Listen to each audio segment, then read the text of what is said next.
What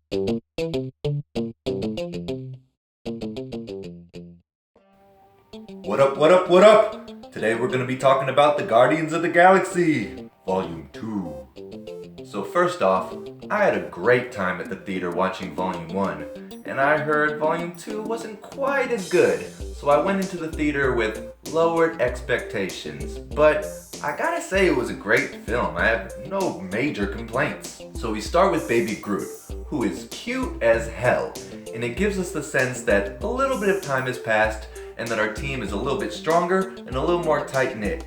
And it helped me as an audience member to jump right in and get engaged with what was going on. They've got great characters, so they can just jump right in. The characters love each other, I love the characters, and that gives all the consequences that have on screen their importance. So as I was watching the trailers and checking out the posters for this movie before I saw it, I was a little worried about how they were going to add Yondu and Nebula to the team, considering that when we left off in Volume 1, they wanted to kill our two main leads. But the writers gave them the emotional release for their anger towards these characters who they ultimately loved, and was able to reunite them smoothly and believably. Another thing that I thought the writers did really well was pairing the characters off.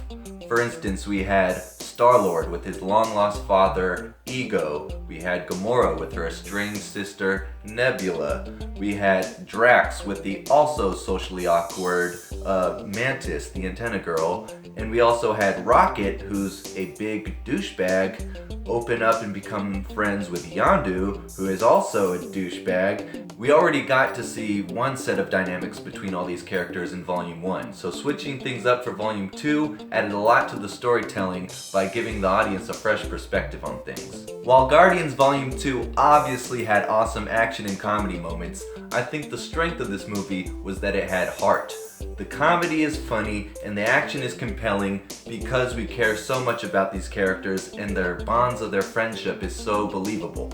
Ultimately, I thought the movie's biggest weak point was the plot, but I kinda don't think that it even mattered. For instance, I saw the Ego being the main villain twist coming from a mile away, and I never believed that Mantis was really gonna be much of a threat. But it was about getting to the moment where Star-Lord turns on his father and says, "You're crazy, man. I'm gonna save the galaxy instead of destroy it." So just getting to this and having fun and seeing the fights and laughing at the jokes was what made this simple story where not much happens even matter. They show up on the planet, they look around, and he says, "Nah, I'm not cool with it." But the hour and a half that it took to get there was so fun that we don't need a big plot. Another strength of this movie is all the sacrifices that the different characters had to make. Star-Lord has to give up his relationship with his long-lost father in order to save his friends and the galaxy. Gamora and Nebula have to get over their differences and their childhood trauma in order to save the galaxy. Drax takes his last breath to save this woman he barely knows to save the galaxy. And finally, Yondu and Rocket have to get over themselves and their grouchy egos and become friends in order to save Star-Lord and ultimately save the galaxy. You seeing a theme here? And the last big moment was when Yondu sacrifices his own life in order to save Star-Lord, who at the beginning of the movie he planned to kill. And ultimately, his band of rebels, the Ravagers, that's it, and there's a big funeral. Yeah. Anyways, at that moment, the whole theater was quiet, except for the guy a few seats next to me over, who was sniffling and wiping a tear.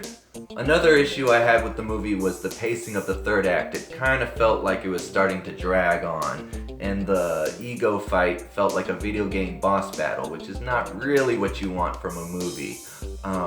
But like I said, I had a lot of fun along the way. My favorite moment was when they leap through 700 hyperspace jumps and their faces get all like photoshopped.